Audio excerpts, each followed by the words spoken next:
کیا آپ جانتے ہیں کہ بارش سے پہلے ہی چیونٹیوں کو کیسے پتا چل جاتا ہے کہ بارش ہونے والی ہے؟ آج ہم آپ کو چیونٹیوں کے بارے میں ایسے ہی کچھ حقائق کے بارے میں بتائیں گے۔ چیونٹیوں سے متعلق سورہ نمل کی آیت نمبر 17 اور 18 میں اللہ کا ارشاد ہے، وَحُشِرَ لِسُلَيْمَانَ جُنُودُهُ مِنَ الْجِنِّ وَالْإِنسِ وَالطَّيْرِ فَهُمْ يُوزَعُونَ۔ اور سلیمان کے لیے جنوں اور انسانوں اور پرندوں کے لشکر جمع کیے گئے اور وہ قسم وار کیے گئے تھے، حَتَّى إِذَا أَتَوْا عَلَى وَعْدِ النَّمْلِ قَالَتْ نَمْلَةٌ يَا أَيُّهَا النَّمْلُ ادْخُلُوا مَسَاكِنَكُمْ لا يحطمنكم سليمان وجنوده وهم لا يشعرون۔ یہاں تک کہ جب چیونٹیوں کے میدان میں پہنچے تو ایک چیونٹی نے کہا کہ چیونٹیوں اپنے اپنے بلوں میں داخل ہو جاؤ، ایسا نہ ہو کہ سلیمان اور اس کے لشکر تم کو کچل ڈالیں اور ان کو خبر بھی نہ ہو۔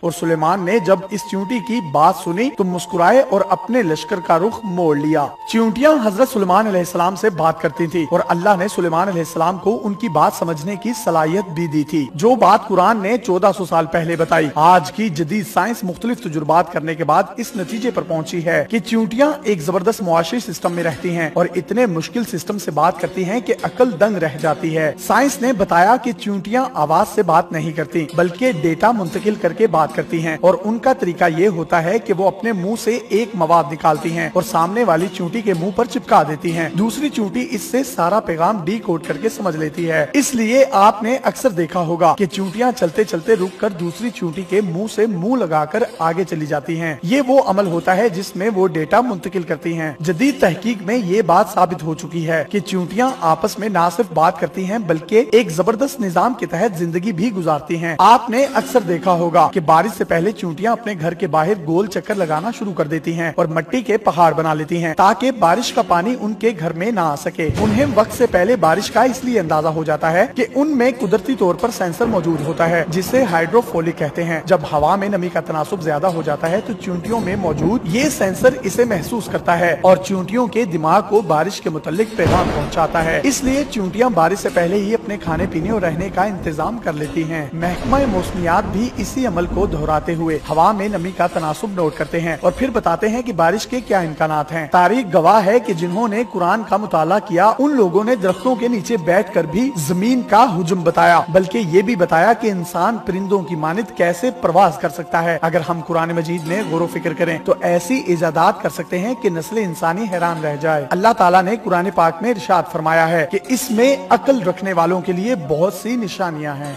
مزید اس طرح کی انفارمیٹیو ویڈیوز حاصل کرنے کے لیے آپ ہمارا پیج ڈیلی پاکستان بھی لائک کیجئے۔ اپنے میزبان یاسر شامی کو اجازت دیجیے۔ اللہ حافظ۔